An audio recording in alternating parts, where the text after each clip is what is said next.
بسم اللہ الرحمن الرحیم۔ السلام علیکم ورحمۃ اللہ وبرکاتہ۔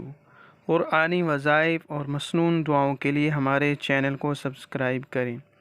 چوری کیا ہوا مال یا جس جگہ چوری ہوئی ہو اس کے لیے قرآنی وظیفہ جو یہ بندہ وظیفہ کرتا ہے انشاءاللہ تعالی اس عمل سے مال یا چور پکڑا جاتا ہے۔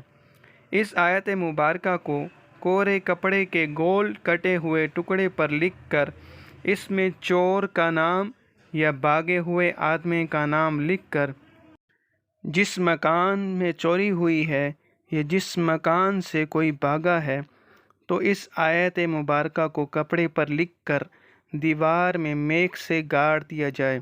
انشاءاللہ تعالی وہ چوری کیا ہوا مال واپس مل جائے گا یا بھاگا ہوا آدمی واپس آ جائے گا۔